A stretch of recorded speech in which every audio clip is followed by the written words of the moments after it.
Salut Meeple, on se retrouve encore pour une nouvelle vidéo et encore une nouvelle vidéo sur un prototype. On va parler de Shadow Kingdoms of Valeria. Ça arrive sur Kickstarter dans les tout prochains jours avec une VF chez Lucky Duck Games et j'ai eu la chance de recevoir un des rares protos qui tourne en France. Il y a le Dandy qui l'avait reçu, qui a fait un excellent article dessus. Allez le lire, je vous mettrai le lien dans la description. Et il me l'a envoyé. Donc maintenant, je vais essayer de vous faire une vidéo de présentation. Comme ça, vous aurez l'article du Dandy, la vidéo du Meeple, et puis ensuite, peut-être qu'il partira chez d'autres reviewers. Donc, on va regarder un peu ce que ça va nous donner. Shadow Kingdoms of Valeria. Donc, ça reprend bien évidemment tout l'univers graphique du monde de Valeria. Il y a le dernier qui arrive actuellement en campagne en précommande en VF, toujours chez Lucky Duck Games de Margrave de Valeria. Mais alors cette fois-ci, en fait, on va jouer les monstres qui vont venir en fait attaquer un peu les humains, et on va incarner différents clans de ces monstres et essayer de marquer le plus de points de victoire. Alors, je vous montre un petit peu le matériel qu'il y a dans la boîte du proto. Alors c'est un prototype, hein, donc le matériel est vraiment en qualité proto. On va regarder un peu tout ce qu'on a dans la boîte, tout ce qu'on a à la mise en place, puis un peu les mécaniques de jeu. Alors, on va avoir un plateau central. Alors là, je vous ai fait une présentation pour 3 joueurs. Donc là, on a un plateau central dans lequel on va retrouver différentes zones de jeu. Donc, bon, la plus simple ici, c'est bien sûr la piste des points de victoire. C'est un jeu qui va se jouer au point de victoire. Avec ici, il y a 5 zones. On y reviendra plus en détail. Dans chacune de ces zones, vous allez retrouver des dés. Parce que c'est un jeu avec des dés. Alors, on ne va pas lancer les dés, mais on va utiliser des dés qui sont tirés au hasard. Donc en fait, en fonction du nombre de joueurs, il y a un certain nombre de dés qu'on met dans un sac. Là, j'ai un sac, il reste encore des dés. Et ensuite, on tire 5 dés de façon complètement au hasard. Hein, on tire 5 dés et on les met ici dans les différentes zones. Alors ces dés, il y a des valeurs dessus et il y a différentes couleurs. On y reviendra dans la suite. On a ici des cartes donc, en fait, qui représentent les plans de bataille, en fait. Et ce sont entre autres ces cartes-là qui vont être très importantes pour acquérir des points de victoire et qui vont déclencher la fin de partie. Donc, c'est un peu un marché, hein, donc assez logiquement, vous avez 5 cartes. Vous voyez ici, il y a des coups en or, donc c'est des coups pour les acheter. Et puis là, il y a toute une réserve, puisqu'il va y avoir besoin. Ici, vous avez d'autres cartes qui sont des objectifs, en fait, pour une autre façon de marquer des points de victoire.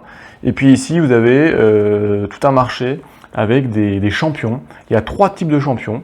Ici, ce sont les champions, je dirais, one-shot. C'est-à-dire quand on les achète, il y a un effet qui se déclenche. Ici, ce sont des champions avec un effet permanent. Et ici, c'est des champions où c'est un effet en fin de partie qui vont en fait être des multiplicateurs, ou des multiplicateurs plutôt de points de victoire. Donc voilà, 3 types de champions, avec pareil, un système avec un coup en or qui est différent, on y reviendra. Et puis alors chaque joueur, ici je l'ai mis que pour un joueur, mais chaque joueur a la même chose, on a un plateau de clan en fait, qui diffère légèrement sur 2-3 pouvoirs, et puis ici un plateau de campagne. Alors sur le plateau joueur, on y retrouve un certain nombre de choses. Ici, on y retrouve les zones pour stocker nos dés. On va retrouver ici une piste qui va permettre de comptabiliser différentes ressources du jeu, la magie, l'or, et puis ici l'influence, voilà, j'avais oublié l'influence. On a ici, on voit sur le côté le marron et puis du rouge, des endroits pour stocker des cartes qu'on va acheter. Et puis ici, des zones pour stocker des gemmes qui vont être la 3e ressource. Donc les ressources, c'est l'or, la magie et des gemmes. Alors, vous remarquerez ici, alors ça ne se voit pas très bien sur le plateau parce que c'est en blanc, mais on a des petits ronds blancs, alors ils ne seront pas blancs dans la version finale, qui viennent cacher certaines zones, un peu à la manière d'un site un petit peu, où pareil on a des plateaux personnels qu'on vient en fait débloquer, donc plus en plus puissants. C'est un peu pareil là, on va pouvoir venir débloquer et enlever ces marqueurs, et donc débloquer en fait des nouvelles zones. Ici on va pouvoir débloquer par exemple 2 zones de stockage de dés supplémentaires. Ici, on va pouvoir débloquer 2 zones pour stocker des gemmes supplémentaires. Ici, on va déclencher un pouvoir qui est là, une capacité qui est liée à notre plateau de jeu, qui est donc différente en fonction de chaque clan. Ici, pareil, on va débloquer un pouvoir. Ici, on va tout simplement permettre de ne pas limiter notre stockage d'or, de magie et d'influence A jusqu'à 13, mais pouvoir monter jusqu'à 20 et plus. Et là, on va débloquer ici des petits pouvoirs avec des zones pour stocker des cartes. Voilà. Donc on a tout ça aussi à débloquer. Et là, on a un plateau de campagne, donc on y reviendra. C'est en fait un plateau où on va venir justement mettre ces marqueurs qu'on débloque, on va les faire basculer sur ce plateau-là, et qui vont nous permettre de gagner des points de victoire et faire des chaînages. Donc là, on a vu vraiment le tour du propriétaire. Alors maintenant, regardons un peu comment ça se passe. Dans Shadow Kingdoms of Valeria, on va jouer des tours de jeu entre les joueurs. Et la fin de partie, c'est-à-dire qu'on gagne avec des points de victoire, on va comptabiliser notre point de victoire au fur et à mesure. Et un des objectifs majeurs, ça va être de remplir ces petites cartes, ces plans de bataille. Et on va les stocker quand on les réussit. Et le premier joueur qui va réussi à réalisé 7, ça va déclencher la fin de partie. On va finir le tour pour que tout le monde joue un même nombre de fois. Et puis ensuite, on compte les points de victoire. Donc c'est un élément important du jeu, puisque c'est là qui va venir un peu être le chronomètre du jeu, en tout cas qui va déclencher la fin de partie. Alors on va y revenir, en fait ces cartes, il y a 3 types de cartes, elles se prennent toutes de la même façon, il y a des cartes comme ça avec une petite catapulte, soit avec un arc, soit avec des haches, c'est un peu voilà, vous faites un plan de bataille contre les humains, plutôt une embuscade, un combat ou une attaque de siège. Ça va changer les points, mais ça ne change pas fondamentalement la carte. Et ici, vous avez des petits symboles qui représentent en fait les couleurs de dés. Donc il va falloir combiner nos dés pour pouvoir réaliser les symboles qu'il y a sur cette carte. Alors, à chaque tour de jeu, on a notre petit marqueur, notre petit meeple de clan, le chef de clan. On va venir, chacun notre tour, placer en fait notre meeple sur une des zones de jeu où on veut venir. Donc il y a 5 zones de jeu, donc j'ai un peu vous les détailler. Et à chaque fois qu'on pose notre meeple sur une zone de jeu, on va pouvoir réaliser l'action de la zone de jeu et récupérer un dé. Il y a une dernière zone de jeu, j'y reviendrai, c'est tout simplement notre plateau joueur. Alors, la première zone de jeu ici, qu'est-ce qui se passe si j'envoie mon petit meeple? Ici, tout simplement, je récupère une gemme, donc tant qu'il y en a, et je viens la mettre sur mon plateau. Donc je vais stocker cette gemme. Alors, je ne peux en avoir qu'une seule au début de partie, puis il va falloir que je débloque les 2 autres zones de stockage. Aussi, je récupère un dé. Alors, les dés, les dés, c'est des dés de 6, tout simplement. Donc, j'en récupère un, celui que je veux, et je viens stocker sur mon plateau de joueur. Alors, la valeur qui est importante, c'est ici au milieu. Vous avez en haut, là, c'est la valeur d'attaque, c'est la puissance du dé, donc qui va de 1 à 6. Et ensuite, vous avez en bas à gauche, alors on le voit peut-être pas très bien, mais une autre valeur, qui est une valeur négative, qui va de -1 à -5, et qui en fait qui est inversée par rapport à la puissance. Sur un dé de 5, vous avez -1, parce que ça fait 6 au total en fait. Si vous allez sur un dé qui a une phase de 1, vous aurez ici -5. On va y revenir sur l'intérêt de ces valeurs. La deuxième zone ici, donc toujours vous récupérez un dé, donc de la limite de votre zone de stockage. Voilà, on va dire que j'ai fait différentes actions avant. Ici, on récupère 2 de magie. Donc c'est ici, j'ai mon petit marqueur, je peux le déplacer. Ou je peux réaliser un des objectifs. Alors ça, pour réaliser un des objectifs, il faut que je valide plutôt un des objectifs. Alors les objectifs peuvent être multiples. Ici, c'est par exemple avoir stocké 5 dés. À ce moment-là, si je réalise cet objectif, bon, c'est pas le cas, mais on va le mettre, je prends justement un de ces petits marqueurs, je viens l'enlever, donc je débloque le pouvoir, et je viens me mettre sur les points de victoire qui sont liés là. Ici, je marquerai 9 points de victoire pour le premier qui réalise, puis 7 points de victoire pour le suivant, et puis ensuite le 3e, 4e, 5e joueur, ça joue jusqu'à 5 joueurs, marque 6 points de victoire. Ici, c'est par exemple, dès que j'ai réalisé 3 plans d'action ici avec les fameuses haches. Donc voilà, donc, il y a plein de cartes différentes. Hein. Et puis ici, on y reviendra, c'est avoir réalisé sur notre map de campagne en fait, avoir mis des marqueurs sur le même format que les petits ronds noirs. Donc voilà. Donc en tout cas, on peut ici réaliser l'objectif, on se met sur l'objectif, et on marque les points de victoire qui sont liés. Tac. Cette zone-ci, en fait, on récupère toujours un dé, hein, toujours la première chose, et on va pouvoir en fait acheter une carte ici de champion. Alors, le coût de la carte de champion, elle est indiquée ici à gauche. Donc la ligne des effets instantanés, c'est 1 pièce d'or, 3 pièces d'or pour la ligne du milieu et 6 pièces d'or. Plus 1 pièce d'or pour chaque type de champion que vous avez déjà. Donc, admettons que j'achète celle-ci, bah là, elle me coûte 6 pièces d'or. Mais si c'est le deuxième que j'achète, elle va me coûter 6 pièces d'or plus 1 pièce d'or, donc 7 pièces d'or. Donc ça va devenir toujours de plus en plus cher d'acheter des champions. Vous êtes aussi limité en nombre de champions. En début de partie, vous ne pouvez en avoir que 3. Quand vous débloquez 6, puis 10. Et, effet important, et c'est là où va venir jouer justement le petit numéro en bas à gauche. Ce numéro, ça va venir se déduire du coût. Donc prenons un exemple, j'ai acheté celle-ci un tour précédent, je veux acheter cette carte-là. Elle me coûte donc 6 pièces d'or de base, plus 1 pièce d'or, parce que j'en ai déjà un du même type, et si j'ai pris ce dé-là, qui vaut moins 2, ça fait 6 plus 1, moins 2. D'accord? Donc ça me vaudra 5 pièces d'or. 6 plus 1, 7, moins 2, 5 pièces d'or. Donc c'est là où c'est intéressant genre, si on prend un dé de 5, de valeur 5, j'aurai une réduction que de 1, alors que si je prends, par exemple, ici un dé de valeur 2, qui sera moins fort, j'aurai une réduction de 4. Donc, bah voilà, ça dépend de vos choix. Alors bien sûr, ici, vous avez la piste d'or, hein, on commence avec 6 pièces d'or, et donc on va vous le baisser quand vous achetez votre champion. Les champions, il y en a 3 types, comme je le disais au début de l'explication, des champions qui sont one-shot, donc vous réalisez tout de suite l'effet. Donc ici, je gagne 6 pièces d'or immédiatement.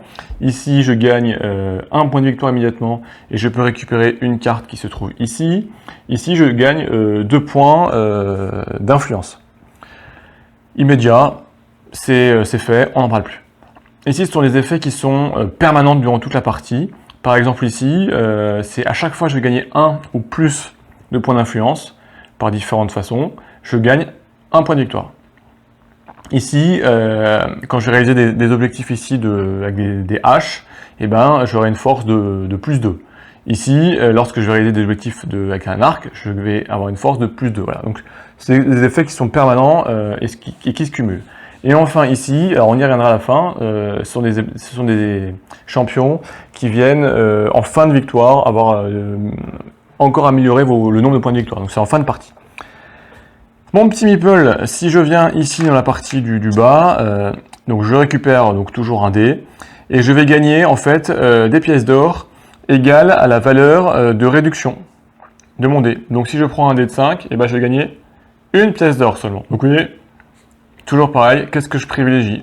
Est-ce que je privilégie le nombre de pièces d'or ou la valeur du dé? Si je prends un dé de 6 il va me rapporter 0 pièces d'or, alors qu'à côté de ça, un dé de valeur 1 va me rapporter 5 pièces d'or. Donc, et la dernière zone ici, après avoir récupéré un dé, toujours, hein, on va pouvoir ici venir acheter des plans de bataille. Donc le coût, il est indiqué à côté, hein, donc 5, 4, 3, 2, 1 pièces d'or. Et toujours pareil, moins, vous déduisez la réduction que vous avez obtenue avec le dé que vous avez récupéré. Donc cette carte, en fait, ce que vous en faites, c'est vous réservez, vous le prenez, comme ça les autres joueurs ne pourront pas l'avoir, et vous venez ici le mettre à côté de votre plan genre de plateau de personnage. Donc en début de partie, vous ne pouvez réserver qu'une seule carte, et en venant débloquer ici ces 2 zones, vous allez pouvoir débloquer jusqu'à 3 plans d'action. Et en plus de ça, quand vous réservez votre plan d'action, vous pouvez réaliser l'action qui est indiquée dessus. Donc ici, pour une pièce d'or dépensée, je peux gagner 1 point d'influence. Donc voilà. Donc voilà, on va faire comme ça les tours de jeu en fait. Hein. Chacun va mettre son meeple à une zone. Quand la zone est vide, on ne peut plus y aller, il n'y a plus de dés à récupérer. On va récupérer des dés, on va récupérer des champions, on va s'améliorer, on va réaliser des objectifs. Et à un moment donné, il va falloir quand même réaliser ces fameux objectifs parce que les réserver c'est bien, les réaliser c'est mieux. Alors, qu'est-ce qui se passe si je veux réaliser, je veux réaliser mon plan d'action, mon plan de bataille? Et ben la dernière zone, comme je vous disais, c'est mon plateau joueur. Donc je viens à mon tour dire, je viens sur mon plateau joueur. À ce moment-là, je peux réaliser un plan de bataille. Alors, soit j'en ai ici des réservés et je vais les utiliser, soit je peux en acheter, toujours ici. Alors par contre, il n'y a pas de coût de réduction, donc j'achète plein pot. Alors, on va par exemple prendre celui-ci. Donc, je l'ai réservé. Donc, je vais le mettre ici en jeu. Qu'est-ce qu'il faut? Il faut que j'ai les dés qui correspondent. Alors, tac. Je triche un peu, mais pour vous montrer. C'est-à-dire que ici, en fait, ils vous disent les couleurs de dés, les couleurs, pas les valeurs, les couleurs nécessaires pour remplir l'objectif. Donc ici, il vous faut un dé gris et un dé violet. Donc, c'est chose que j'aurai. À ce moment-là, dans tous les cas, quelle que soit la valeur que vous allez jouer, l'action va être, le plan de bataille va être gagné, mais le nombre de points de victoire va dépendre de votre valeur d'attaque. Alors, quelques petites choses avec les gemmes là, les fameuses ressources des gemmes que vous pouvez récupérer. Elles sont intéressantes puisqu'elles vous permettent d'une part de retourner un dé sur sa valeur opposée. Donc par exemple si j'ai un dé de 2, je peux dépenser une gemme pour le retourner sur sa valeur de 5. Ça peut être intéressant. Et si je n'ai pas la couleur adéquate, j'avais disons un vert, je peux sinon utiliser ma gemme pour considérer changer la couleur du dé. Donc le changer en la couleur ici grise. D'accord? Donc la ressource des gemmes est importante pour pouvoir combiner et un peu réduire l'aléatoire du dé que vous avez si vous manque un dé et la valeur. Ensuite, on va regarder un peu la puissance que vous avez de votre attaque. Ici, donc c'est une valeur de 10 en fait. On additionne tout simplement les valeurs. Et ici sur votre plateau, alors je vais vous montrer sur un autre plateau. Ici, là, vous avez en fait la table conversion de des points d'attaque en points de victoire. Donc ici, une attaque avec une 10 de points de force vous rapporte 3 points de victoire.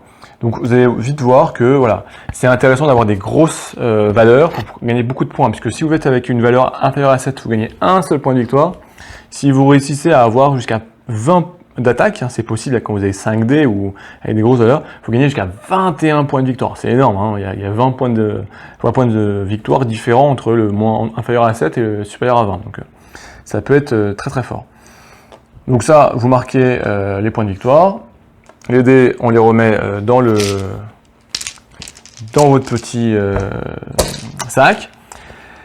Vous gardez bien sûr les plans, parce que ça vous permet de savoir arriver à 7. Et puis, dernière chose, vous allez pouvoir retirer, là, cette fois-ci encore, un petit jeton de votre plateau. Donc c'est une autre façon de retirer les jetons, c'est de réussir vos plans d'assaut, donc en plus que de réussir les objectifs, pardon.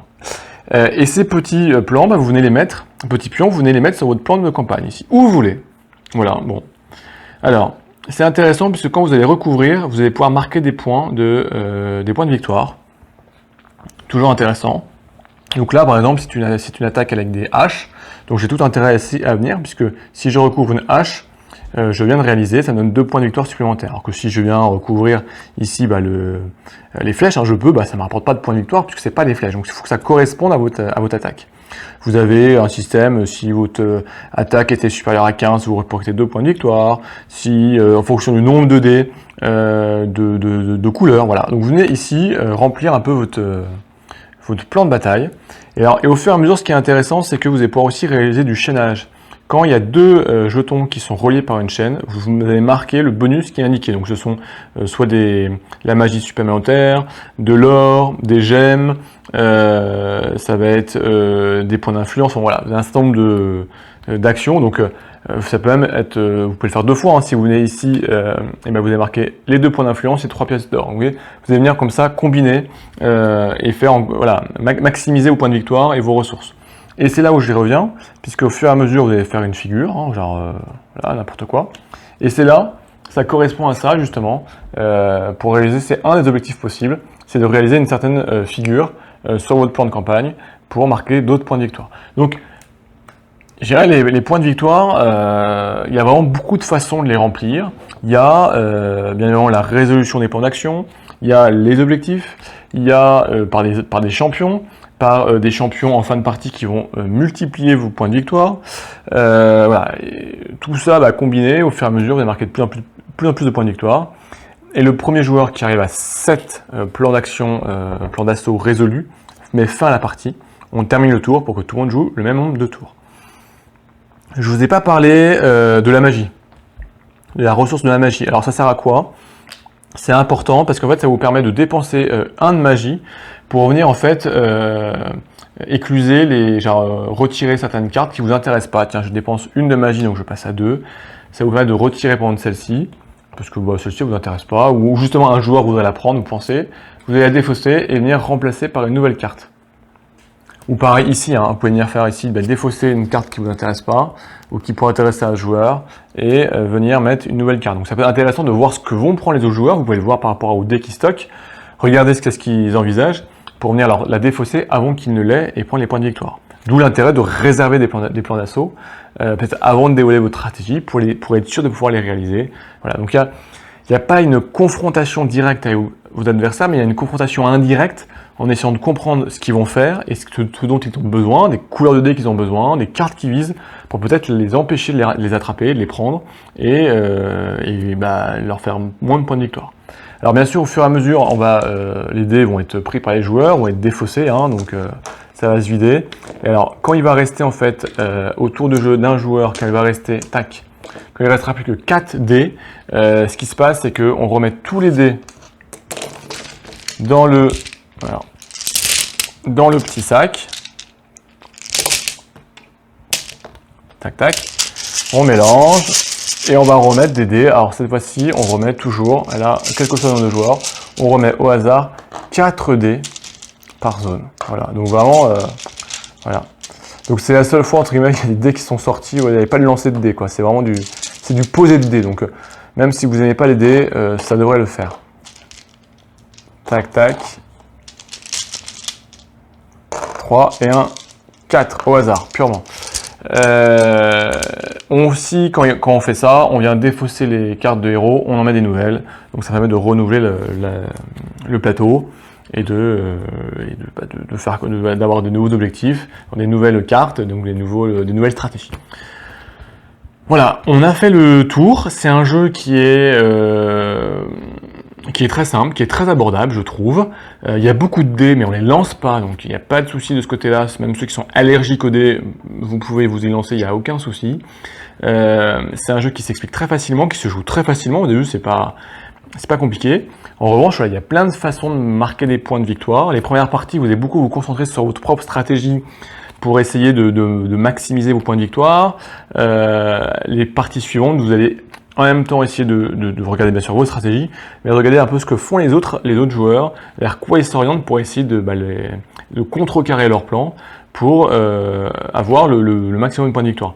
Et c'est pas forcément le joueur qui réussit à faire les 7 cartes en premier qui va gagner la partie, parce que vous pouvez n'être qu'à 4 cartes ou 5 cartes, mais si vous avez fait à chaque fois avec des grosses valeurs d'attaque, vous avez marqué beaucoup plus de points de victoire, et donc vous serez peut-être devant.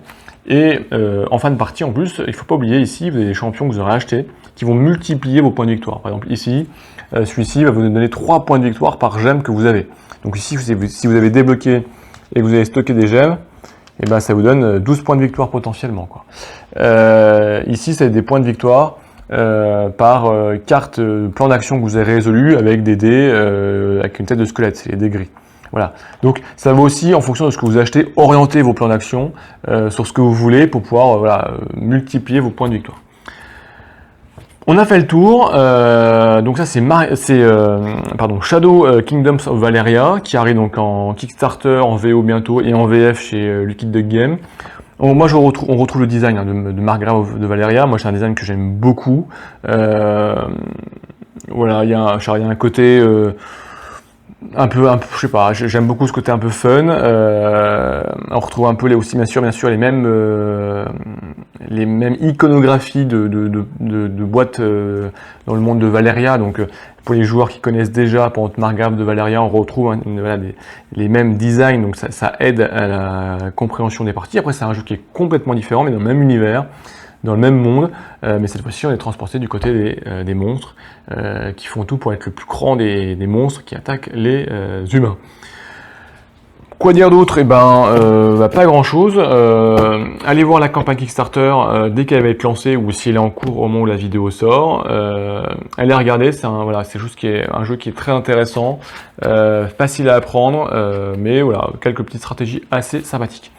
Encore un grand merci à Liquid Deck Game pour avoir envoyé le proto. J'ai passé un excellent moment. Il y a un mode solo, je l'ai pas évoqué. Il y a un mode solo. En fait, on joue contre un adversaire fictif qui va venir lui automatiquement de zone en zone, et à chaque fois qu'il fait un tour de jeu, on considère qu'il résout un plan d'action. Donc s'il arrive à faire ces 7 plans d'action avant vous, vous allez perdre la partie, et puis il y a un système où vous ne devez pas être dans la même zone que lui, que le joueur adverse qui tourne de zone en zone, sinon vous perdez des points de victoire. Voilà. C'est un peu une course contre la montre pour réussir vos 7 plans d'action. Il est très sympa aussi et il tourne très bien. Donc voilà, donc mode solo, donc tout seul, et puis 2-5 joueurs. En termes de jeu, faut, je sais pas, entre 45 minutes et 1 heure en fonction du. Les premières parties sont peut-être un peu longues pour comprendre longues. On tourne autour d'1 heure parce qu'il faut qu'on comprenne un peu ce qui se passe, chacun comprenne quand on découvre surtout le monde de Valeria. Après c'est beaucoup plus rapide, c'est très fluide, on prend un dé, on fait l'action et puis on passe au jour suivant. Il n'y a pas de temps d'attente. Voilà, on est dans le jeu, on décroche pas et puis on déroule sa stratégie. Donc ça arrive sur Kickstarter très vite. Regardez la campagne, il y aura peut-être plein des choses qui vont être améliorées, des stretch goals, on va regarder ça de très près. Encore merci pour le proto à Liquid Deck Game, et puis merci à vous de suivre. Voilà, comme d'hab on commente, on dit un peu ce que vous en pensez, ce que vous voulez voir, et puis abonnez-vous si ce n'est pas fait, et on se retrouve très très vite pour de nouvelles aventures sur la chaîne du Meeple Reporter.